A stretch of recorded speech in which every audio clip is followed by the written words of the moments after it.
Part 2, grapes. So everyone in New Spain is talking about wanting autonomy, maybe wanting independence. There's a lot of unrest, there's a lot of unruliness. Enter into the scene Miguel Hidalgo. Now, Miguel Hidalgo was the second child born to his family in 1753. He was educated by Jesuits for a while before they got kicked out of the country. And then he went on to university and got a bachelor's in theology and philosophy in 1773. Now, after this, he had the opportunity to continue his education, but he had some other ideas. He definitely clashed a lot with the upper echelons of the college. He at one point called them all ignoramuses, which is just a glorious word. So he ended up becoming a priest in 1778, and then in 1803, he takes over the parish that his brother used to be in charge of. His brother had just died, this was his older brother, so he takes over what his brother had been doing, and it's in a place called Dolores. Now, this area in particular didn't have a lot going for it. There were a lot of really poor people living there, and part of the problem was there wasn't a lot of industry in that particular area. There was a lot of industry in the surrounding area within like the state that town was in, but not in Dolores itself. So Hidalgo spent a lot of time finding new industry to bring to the area and finding new things that they could try and do. He tried bringing in pottery, he tried bringing in sericulture, which means silk making. So he brought in mulberry trees and silkworms and tried to bring in all these different things so the people in the area could make more money and also to give them a job. So it wasn't necessarily about the cash so much as it was about having something productive to do that was good for everyone. So while Hidalgo's ideas about bringing in new industry was really admirable from the standpoint of it gave everyone something to do, it brought a little bit more income in, it wasn't universally liked. And the reason why this section is called grapes, and I have my grape pin on, is that one of the things he wanted to do was to make wine. There was great soil in the area, but just no one was taking advantage of it. So he wanted to grow grapes, he wanted to make wine, sell the wine, then you have extra income, everyone's a winner. But Spain told him no, because Spain wanted everyone to buy their wine from Spain. They didn't want anyone making their own. They wanted all products to be purchased from Spain. It's a complaint that the American colonists had as well, that Britain really saw their colonies as a way to sell product, not necessarily a way to sustain people. And that's kind of how Spain was treating New Spain at this point. Now, this was sort of just frustrating to Hidalgo, but then when Napoleon invaded Spain and installed a new king, he ended up joining a group that was sort of low-key planning independence, but they got found out. And what I can only assume was a middle-of-the-night message based on what happened next, Hidalgo is warned by the wife of the mayor of San Miguel, where this group had been meeting, that the plot is found out and the jig is up. So rather than run away or renounce all of his compatriots, he does something kind of unexpected. He rings the church bells at midnight. So he got the message on September 15th, rings the church bells at midnight. So now it's September 16th. He gathers everyone in the area together and he gives this speech that is translated to the Cry of Dolores. And this speech is an absolute rallying cry. That's what it was for. It was to just excite the people about the opportunity and the possibility and to just get them excited and send them off. And it does exactly that. And that wasn't quite, I think, what the original plan must have been, because those intellectuals that were part of this group, they were looking at this issue from an upper class perspective. They were highly educated and they had a little bit of social mobility that was afforded to them. The problem is that the people in the area of Dolores were not those upper class or highly educated people. These were people of mixed heritage or people that were native to the Americas. And so these were people that were looked down on by other members of society, and they were also sort of oppressed by the entire system. So these were people that had been oppressed for hundreds of years, and they're suddenly being told, we could stop this. We could redistribute land. We could make life more equal for everyone. And they took to it like a fish to water. So they gathered up anything they could find, axes, hatchets, machetes, and they set off.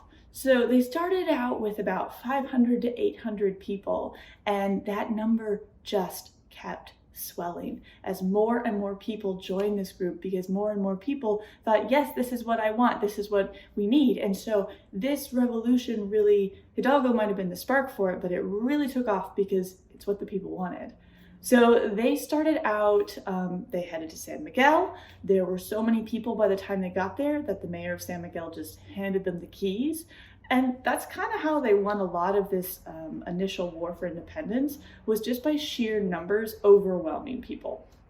Now, this is not to say that there weren't battles and that there weren't fights and there weren't casualties. And there was a resistance. Mexico City did pull together an army of royalists, or people that supported the system as it was, to counteract this revolution. But I do want to tell you a little bit more about what happened in a town called Guanajuato. And this town is important because it makes Hidalgo realize that this is not something he can control. And so it kind of changes his plan.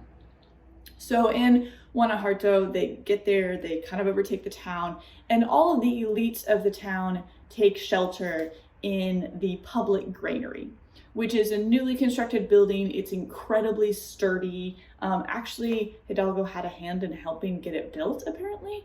So it's a pretty big structure. It is filled with grain. And according to one source I read, the elites, or like the town leader, gathered all the elites up into this granary. And he also brought in 24 women to make tortillas. So he was really prepared for a siege and really prepared to just last it out, and really didn't think that anyone could storm the granary. Now, this was a little bit nearsighted of him. So the first thing that happened after the rest of the town was taken over was that all of the insurgents or rebels really surrounded the granary, and they just started throwing rocks through it. And that town leader ended up being killed by one of those rocks. So that kind of left the elites within without a strong leader. They didn't quite know what to do next. They didn't quite know what to do, but they felt that they were safe there, and they felt that they didn't need to really do much. But the rebels weren't done. So they end up finding someone who is well known for being very strong. This was an area that was known for mining, so having strong people in the area was pretty common. So they found someone really strong, and they strapped a rock to his back to deflect any sort of missiles thrown at him. And then they just sent him to burn down the back door of the granary. And then they stormed the granary, and they massacred everyone within the granary, killed everyone. So it was like 300 to 700 people that were just murdered in this granary. And at this point, Hidalgo realizes that he has no control over the rebellion. He has no control over the troops that he's commanding. They don't have any training. They don't have like a real solid plan. All they have is a rallying cry, and they do have a number of banners of Our Lady of Guadalupe, the patron saint of Mexico. So they have sort of a supernatural and religious aspect to their rebellion, but they don't have any really, really strong leadership. And he feels that there's no way he can keep this sort of massacre from happening again. So the next stop they were headed to was Mexico City. So as they're heading to Mexico City, he ends up, they get defeated in a small battle, and then they end up retreating, and he just keeps retreating, and he ends up retreating north, actually. At this point, he sort of realized like everything is going horribly. They were being overwhelmed by defenses, and so he just tries to escape to the United States at this point, because at this point, the rebellion is past his control. It's not going the way he wants it to, and he's just trying to get out alive.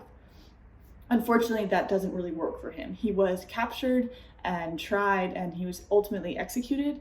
Clearly, this rebellion didn't work. This rebellion didn't win Mexico the freedom that they craved, but it did sort of let people know that that's what they wanted. It let people know that it was possible, and it let people know that they could do it. So this was just sort of the first spark that started out, and ultimately in 1821, Mexico did win its independence from Spain. Now, that speech that Hidalgo gave on September 16th, that speech that sparked this entire situation, that speech that ultimately inspired Mexico to win its independence from Spain, it was given on September 16th, and that's a date that they still celebrate as Mexican Independence Day, because that's the date that they mark as when it all started. Another interesting note is that Hidalgo's name has been attached to a lot of things since his death.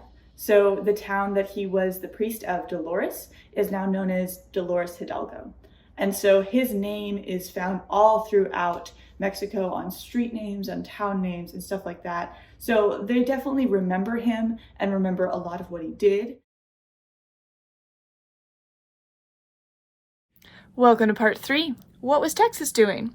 So Miguel Hidalgo started his revolution in 1810, and in 1811, Texas got in on that action.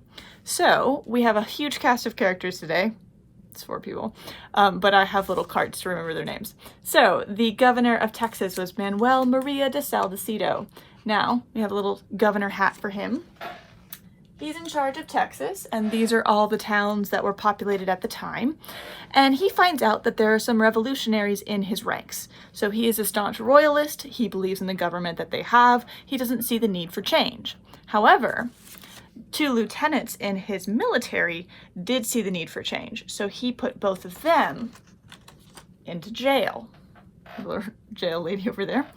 Now, he also knew that there was trouble happening along the Rio Grande River. So he gathered up his own force because he didn't think he could go to the government of Mexico to ask them for any help because they had enough to deal with Hidalgo's revolution going on. So he put Captain Juan Bautista de las Casas in charge of a military group that is supposed to go to the Rio Grande and squash a rebellion. That's not what happens, because instead, Captain de las Casas ends up arresting the governor of Texas, becoming the governor himself, putting the governor in jail, and releasing the 2 revolutionaries. Okay, so then he sends a force to Nacogdoches, because it is there, so he sends Sayas to Nacogdoches, because there are more people, and there's sort of like another government body there. So he sends a group up there because they all follow Hidalgo's sort of rallying cry of arresting all the peninsula-born Spanish and redistributing their property. So he sends people to Nacogdoches to arrest people and to redistribute property. And once they all get back to San Antonio, then everyone starts to get disgruntled with his leadership and how he's running things, and maybe they didn't really want what they thought they wanted, and so they end up overthrowing de las Casas, and they get Salcedo out of jail, make him the governor once again, and everything is back to normal. And you might be wondering, how long did this take? 39 days.